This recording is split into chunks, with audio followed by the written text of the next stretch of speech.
You're tuned into TobiTalks, episode 20. The scope behind becoming an endoscopy nurse. Have you ever seen some of those pictures that would be trending on Facebook or Instagram, and you have to figure out what is inside this person through an x-ray? And you would see their x-ray image and you'd be like, is that an egg or a golf ball? Is that a flashlight or a cucumber? Is that a cell phone or a wallet? First of all, why are these objects inside you? Pause. I don't even want to know. But apparently, there's actually a field in nursing that deals with those kind of things. And as an endoscopy nurse, not saying that's the only thing you do as an endoscopy nurse, but you the one to finna fetch that. You are. Well, you guys, I was blown away today by my guest, Calli. She really gave me the inside scoop, no pun intended. You saw what I did there? Inside scoop. Anywho, she gives you the inside scoop about what it's like to be an endoscopy nurse. And the first thing Sister helped me out with was saying it correctly, because apparently it's endoscopy and not endoscopy. And it's okay if you're a nurse out there in the streets calling it endoscopy. I've been calling it endoscopy for the longest, and I just found out that that's not the right way, sis. It's not the right way. So moving forward, endoscopy nurses are out there doing the dang thing, and I appreciate them so much. But for those who don't know what the role entails, my guest Calli today is going to be sharing all that, and even talking about the pay and the different opportunities as a travel nurse doing endoscopy. But I'm already getting a little excited. You know, I even threw some jokes in there and y'all probably didn't get it, but it's okay. But we're going to go ahead and hop into this conversation. Let's go ahead and hop into this, girl. I want you to tell me what made you choose nursing, and like, what are you currently doing now in your nursing profession? Yes. Okay. So originally, I am 28 now. So at the raw age of 18, I had to decide what I was going to do in college, which is so crazy to me to think who I was at 18 years old, that I was really going to pick and actually chose a career that I now love. Right. But I know it's so crazy. It makes me really nervous to think 18-year-olds are deciding their future. What kind of led me to nursing was, honestly, some of those tests really did come back. Healthcare, working with people, stuff like that. But it was mostly my experience, or my lack of experience, in the hospital. So my grandpa had lung cancer, and the only time I really ever spent in the hospital was with him as a visiting family visitor. So I just had a lot of interaction then with the staff, and it's no joke that everyone can say, especially if you've been in the hospital yourself or you have family in the hospital, that you know the nurses literally do everything. And not only that, but just the experiences that we had with awesome nurses that like would hug us and greet us, because, you know, when you're there for a while, that you get to know them. But it was also with the nurse experiences that we had that were very negative. And I think I honestly remember those more, and like that made an impact on me more than the good ones, because I was like, dang, like these people don't even know, like they have such a big impact on the patients, their family, with just their personality. Like they could give completely the same care, you know, med passer, whatever you want to call it, wound changer, all this stuff. But it's really just like the love and the affection that you can show people and not even know them, really. Especially in their most vulnerable that's kind of where it all started. Yeah, totally. Wow. So yeah. So then when you decided to choose nursing and you went into a nursing program, did you do like an ABN route, a BSN route? And then like, how did you know what specialty you wanted to go to in nursing school? Yes. All into that. Okay. So I'm going to be completely honest. I totally didn't know. I went into the program. I applied originally to, so I was going to, I'm from South Dakota. So I applied South Dakota State University. It's the main campus. I applied, I think my first semester as a sophomore, probably too early. I didn't have enough like volunteer experience. I didn't have enough of solid references that were like hospital based. It was like my mom's friend that was like a business owner. Like it just wasn't as foundational enough. And unfortunately, academics, it's too competitive. Like everybody can have a 4.0, everybody can have good grades, everybody can have, can't remember the pre-exams that you take to kind of like, and all yes. So you can have all of that, but I got put on the waiting list basically my first time, and I was pretty disappointed, but I did kind of know that it was probably too early and I had more to offer come again, and it wouldn't put me behind. Mm-hmm.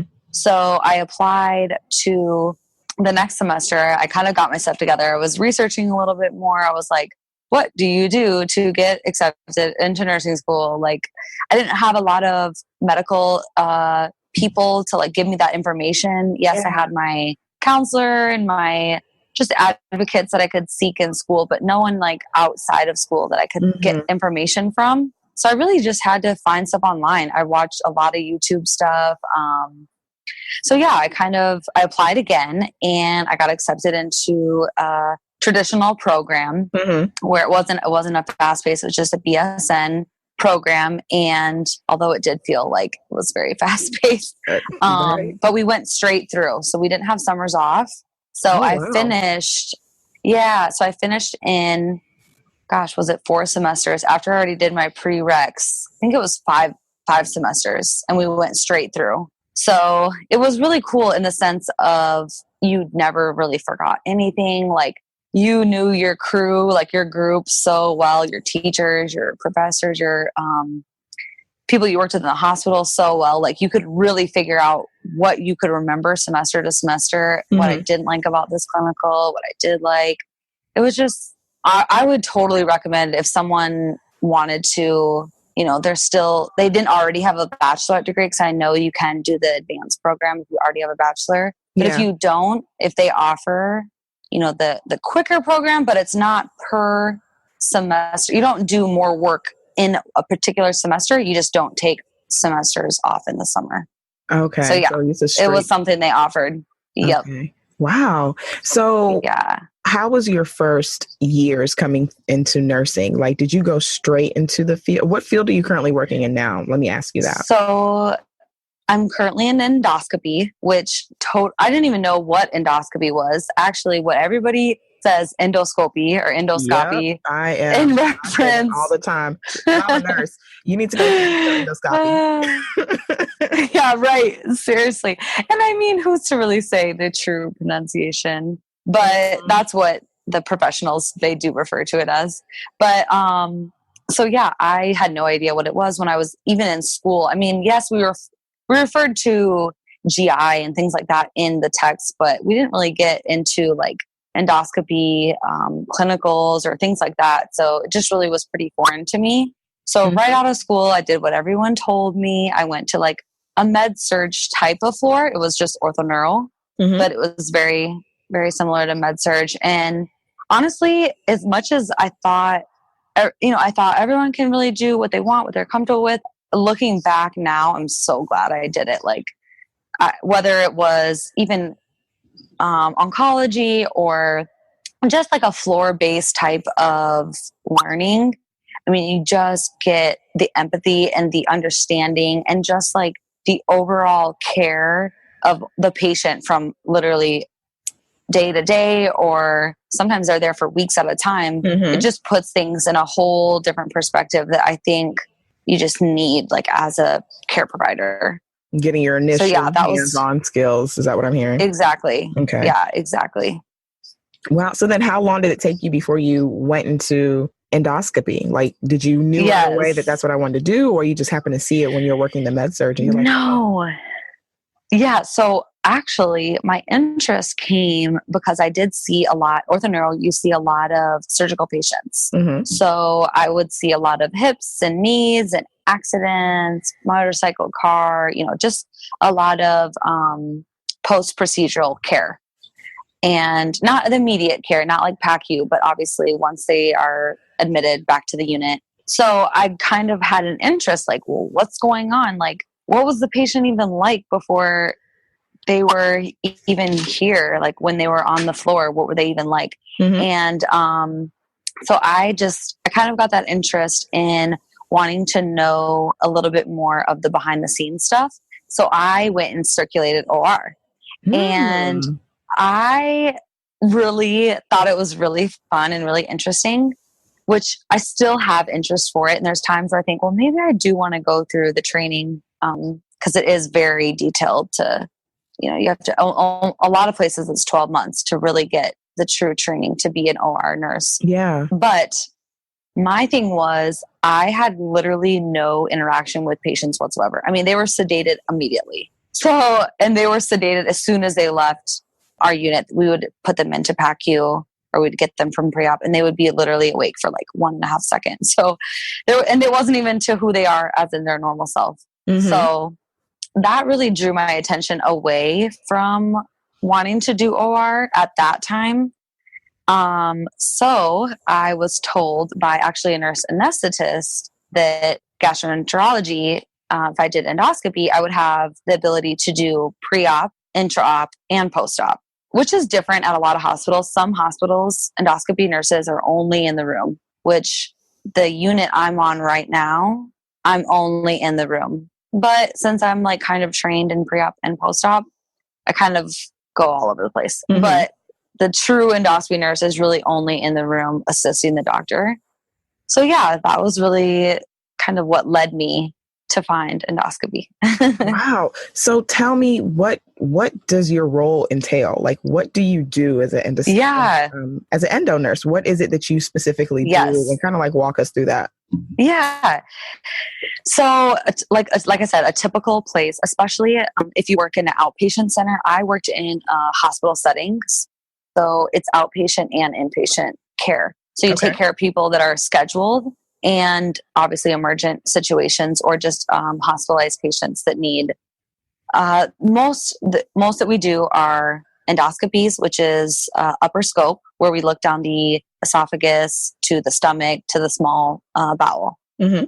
So, or we do colonoscopies, which are a lot of routine. People have to have routine colonoscopies after the age of 50, depending on family history, of course. But so we do a lot of colonoscopies and endoscopies. Those are the two diagnostic tests that we do the most. So nothing that we do is invasive.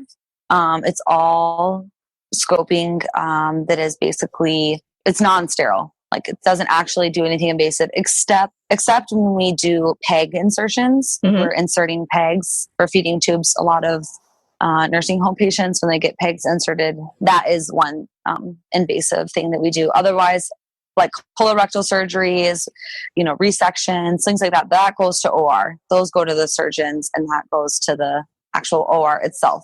But back a little bit. So the nurse itself, basically two roles. You're trained at most places, you're trained as the charting nurse. So you're charting specimens. When we go in and do these scopes with the cameras to see the inside, we're taking specimens, we're swabbing, we're, just aesthetically looking at what's going on the inside, if there's masses, if, just obviously the doctor is the one making these decisions based off of what they know from their visit, or even if they rounded on them in the hospital, what they want to test them on.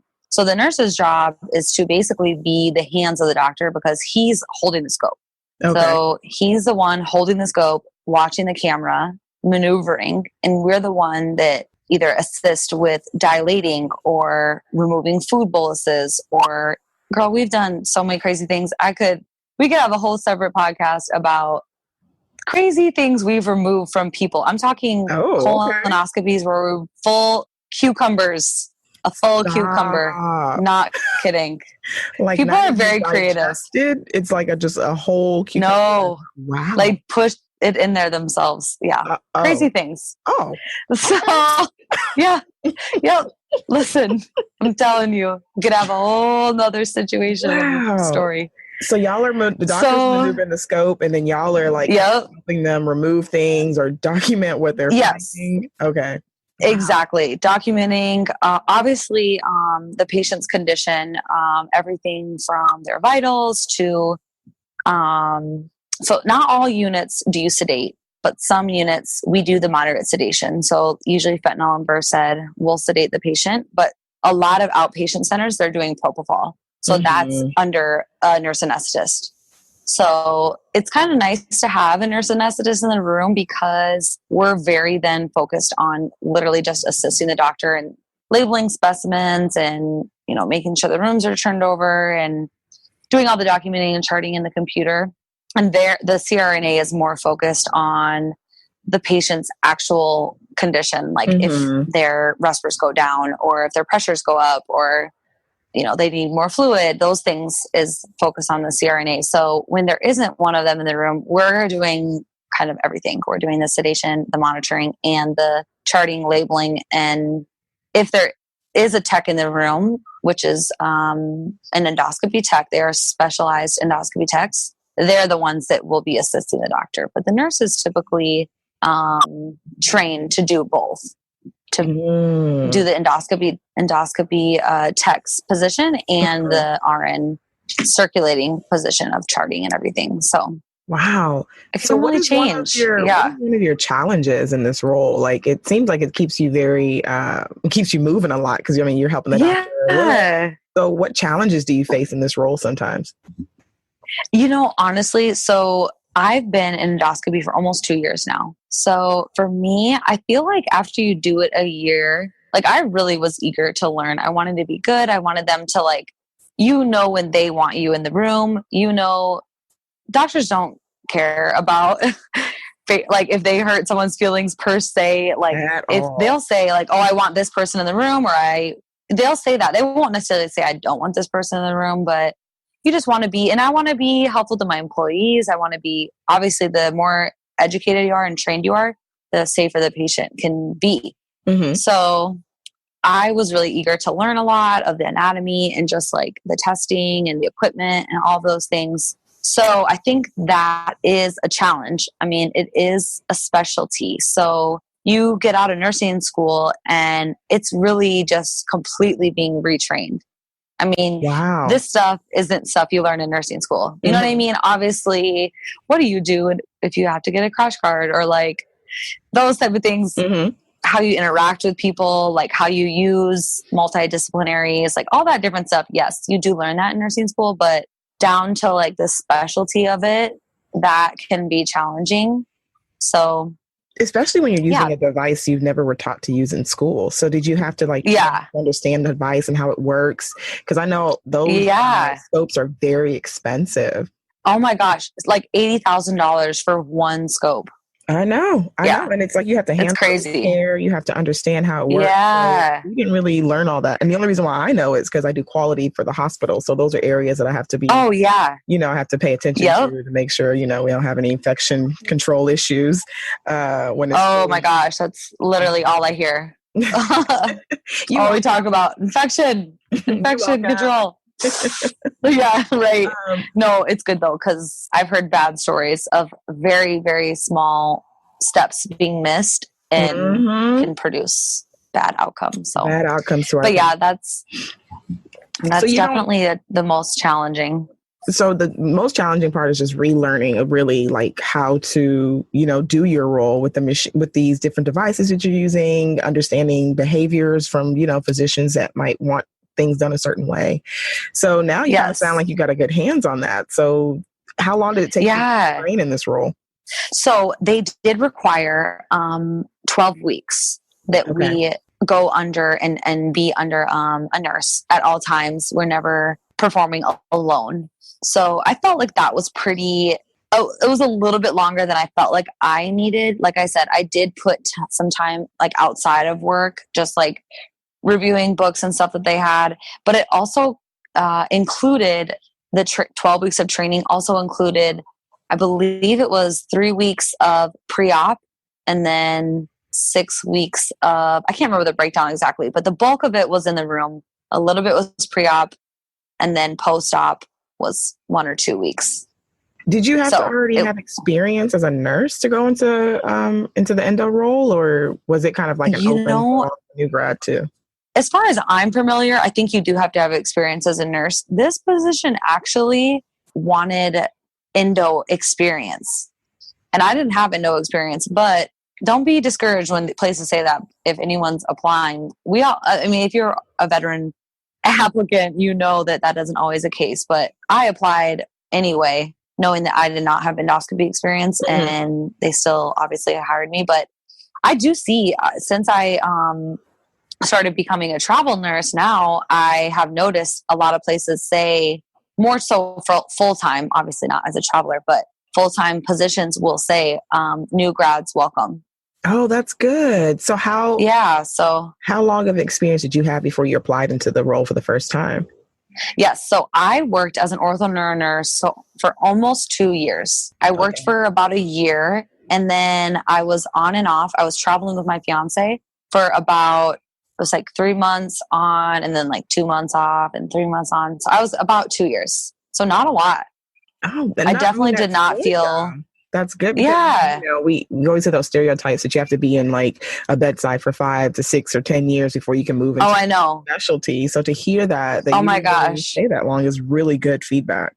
No, for sure. And honestly, like you just don't realize, when you're not doing bedside care that or when you are doing it, not everyone. I think Hmm. that most everyone thinks nursing is bedside care, three Yes. 12-hour shifts, Yes. But oh my gosh, I had no idea that there was another world of kind of making myself, I mean, whatever your joy is, whatever you feel the most flourished area in your area, you should do. And if that's bedside, that's awesome. But just to have the ability to choose and to kind of think like, well, what fits my life best? Like, Yes, exactly. yeah. Because, I think So that was really, the perception of nursing that you have to stick one role in the rest of your life. No, it's just like your life changes where you go from single to dating to married to kids oh to my whatever. gosh, So does your absolutely. nursing career. So I like that you definitely said that because it's 100% true. And I agree that I didn't know there's other opportunities I could do or other fields I can do. Yes. Start exploring. You're like, wait a minute, hold up. I can do that Right. with just a bachelor. Yes. Even in Wow. school. Mm-hmm. Yes. Yep. Absolutely. Absolutely. So you say right now you're a traveler, but when you were doing endo inpatient, was there any kind Yep. of, and feel free to drop some numbers. And if you don't, it's cool. But we really Yeah. want to talk Yeah. about the Yeah. pay. Like, what was the pay like when you went from Yeah. bedside to specialty? Honestly, so I went from different state to different state. And I will say, when I was in South Dakota, I was working as a new grad, and I had no experience. And South Dakota pay is already incredibly low because cost of living is so low there. I mean, people, if you want to start a business, go there, you'll make a lot of money because Okay. it doesn't cost a lot to live there. But so, yes, my pay starting out was like really low. Gosh, it was like $23. And I Mm. think I made it up to like 25 in Okay. orthoneural. In Virginia, I think bedside, what I was doing, starts at about 27, 29. So in endoscopy, it's pretty comparable. I found through my search, and this is a big question for me, and I get personal too with people. I'm like, so what do you do? Do you mind if I ask you what they pay? Like, I just want to know, like, I want to know, does ICU get more than, med surge? Like, does a Mm-hmm. specialty, does OR? So I think a big part of it was for me too, was they were definitely looking for hiring an OR. They really wanted to bring me there. So they were offering, because they were very low staff. So they were offering a $20,000 bonus sign on, or you could have it reflected into your hourly pay for a contracted amount of time. So, Mm. but anyway, back to endoscopy. So I started out on regular inpatient. I started out at 31 and I ended at 32.50, I think. So the more certified you get, the more money they're going to pay you. So certifying is usually backed up by the hospital, but it's just like a little bit additional learning, education, and testing that you get truly endoscopy specialized, because you Mm-hmm. can work there and not be certified specialized. But, the more certs you have, the The more more they'll pay. competitive you are, and the Yeah. more they're willing to pay you. So then what's your experience like So, as a yeah. travel endo nurse? Has it been more? Do you enjoy it? Oh, yeah. So, okay, I originally, just to kind of give you a little background on the travel, I became a travel nurse because my fiance plays basketball. So I found myself, my first job I ever had, I left and was coming back, and they were like letting me, but I felt like this wouldn't happen anywhere else. We had a really good relationship with each other, but in the end, I had to quit because I went with him overseas for 6 months. So they were letting me hold my position PRN for a while. And and then I came to DC. I had my full-time endoscopy position and I went back overseas with him and I had to quit. So I was like, I was here for 16 months and now I have to quit. It's just like, it doesn't make sense for me to work somewhere all the time. And plus it just looks choppy on your resume when you're like, oh, it costs a lot of money to train people and they don't want to see someone just bounce around. But if you're a traveler, it's expected. Yeah, it is. You do 3 months or your 4 weeks or however long they need you and then you're out. Yeah. Right. And what I actually learned, I never met travelers in South Dakota. Never. I never even knew. I knew travel nursing was a thing, but I really didn't know people did it. So when I came to DC and I came to endoscopy, I was working with travelers all the time. Travel nurses, travel techs, like travel LPNs, and not on my unit, but they were all over. And I was like, wow, this is, and Virginia pays really well. And DC area pays really well for travelers, but you also have to consider how high the cost of living is. So yeah, that's true. All that, you got to break all that down. But so anyway, I became a traveler because I can work 13-week contracts and finish them and have the ability to go overseas with my fiance and not feel like, I have to stay into a job or have to quit a job when I really don't want to, so that was the best thing for me. And I am at Howard University Hospital now. And I actually noticed a lot of the areas, like the DMV area, were asking for travelers in different endoscopy units. Wow. Even physician-owned endoscopy units. Yeah, so it was really flexible. I was like, I'm just going to do it. Like, this is scary because like, you really don't know in 13 weeks, am I going to have another contract? Is there going to be another job? Like, you really have to kind of weigh out the risk and the benefit of, it seems great. Like you're getting extra pay because of that risk you're really taking, but you have to really decide, where will I go next round? Like, what if they're not hiring in that area? Or will I be okay to go to some small town and not really know the area? So did you have to have your certification in endo? No, you don't have to be truly certified, but they do want you to be minimum 12 months of experience. Some places that I was even talking with about my recruiter, she was telling me was 2 years. They wanted 2 years. So she did say they're pretty strict on those. So luckily we were able to find quite a few endoscopy positions that I was able to kind of be choosy with, really. I mean, I really was able to not have to say, like, I know from experience of working with travelers, they were like, well, I need to have a job in the next 2 weeks and these are the only 2 places. So I just have to pick which one, So yeah, that's so true. When you have more options. Hearing and it's sometimes seasonal too. I don't know. I know in peds, there's certain seasons where it's like, oh, they needed travelers the most during the seasons, usually like the fall, springtime and stuff. So, because flu season. So I have a friend that works. Yeah, I have a friend that goes out to Vail, Colorado. And it's always mountain season that she is traveling there. Yeah, wow, everyone's really interesting. Falling down the hill.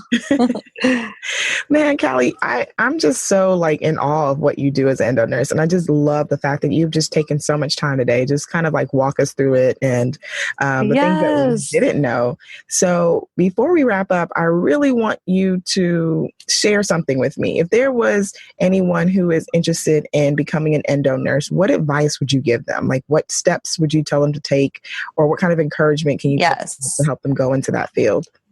Honestly, I would tell you, first of all, don't be afraid, because a lot of people like me, the first thing I told my mom when I was interested in endoscopy was the whole colonoscopy thing. People are so afraid of that we are dealing with poop and all this stuff, but you're really not. People there, it never stinks. People have to actually come into the unit completely clean. even as inpatients, the nurse on the floor is the one that is giving them the prep to drink, to flush everything out. I used to be a nurse giving out prep. I remember. Yeah, yes. Which, I felt so bad. I was like, I'm sorry, you have to drink more. Keep drinking.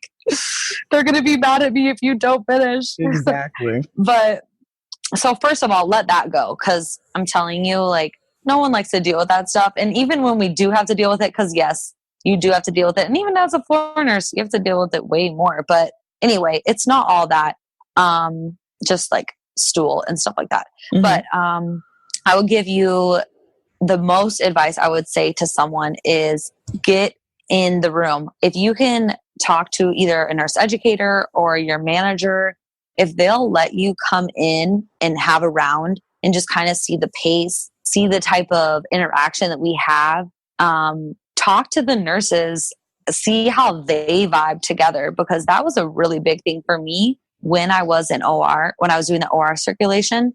And I kind of was talked to a little bit about nursing by the nurse anesthetist. She was kind of like, you should come shadow, and was telling me about the relationship they have as a unit. I mean, you're really a team. Like, everybody works together. Like, you don't have one patient a day. We literally see 30 to 50 patients a day. So everybody's doing everything together. So the way that the relationship was a little family. And so for me, if that's something that's important to you and you like that, it's likely that your endo unit is probably like that, because you don't really have a choice. You have to be very close. Obviously, catty and problems can happen anywhere, but if that's something you like, really working together. Also, otherwise, I would say if you like to just really kind of just test your skills and always learn more, and just really want to kind of see what, because with nursing, I think a lot of people think, well, what now? I've done this for 5 years. What now? Yes. I've done, how do I level up? How do I change and elevate what I'm doing? It's so awesome. Even now I'm thinking, like, I could go, if I wanted to, even in my 30s or 40s, and be like a labor and delivery nurse, and my world would be totally different. Or like, just anything. It's just so different. And if you go try it and you do it for 6 months and it's not your thing, you gotta at least try it, and you gotta see what you like and know about yourself before you say, I don't like it. Exactly. So, and then there's the nursing is so vast that you can change. Oh, I don't like this. Cool. Let me do something different. I don't like this. Cool. Let me do something different. Absolutely. And I wanted to highlight something that you said earlier about how that even though you were in this rotation, you were still also, taking time on your personal time and investing in your knowledge in that. And I think that's really important. Yes. If you want to go into another aspect or another specialty in nursing. Yes. Take that time to invest. Talk to your charge nurse, talk to your director. Yep. And let them know that you're interested in another area, and circulate and if you have to come in on one day and, on your off day or whatever, work that out. But that's something that you're investing in yourself. Right. You should do totally research on it outside of work, You're so right. And they don't put you to work. It's just, you're just learning. And it's just nothing that you can even, I recommend this to people before they even go to nursing school, to go and just like follow a bedside nurse around just to see, you're not just giving shots and taking blood pressure. You know what I mean? Like, it's a whole big deal. So exactly. It is. Oh my gosh. I just thank you so much. You've been so authentic, so real. You've given us all the gems that we needed to know about what an endo nurse does. And I am like, no, this is so fun. Thank you. You are awesome. Seriously, it makes me so proud to like even talk about this stuff. It makes me feel really proud to just be a nurse. And it's so cool to know that this is just another platform that someone can have, that what you're doing to just excite people about their job and to excite people, because that's what we all want to do. We all want to tell people how to be better and how to learn about it. We all want to talk about what we are good at. So it's so fun. And I'm so proud of you for having this for others. I hope you've enjoyed today's episode. There were so many gems dropped. And if you want to reach me or hit me up, feel free to contact me through my email at TobiTalks@TobiTalks.com. Again, that's TobiTalks@TobiTalks.com. Feel free to follow me on Instagram or slide me a DM. That's at Tobi.Talks. Again, IG, Tobi.Talks. I also got Twitter, like everybody else, so feel free to hit me up. And my Twitter is ThisIsTobiTalks. I look forward to talking to you guys very soon, and remember, I'm rooting for you, so go out there and be great. Till next time, talk to you later.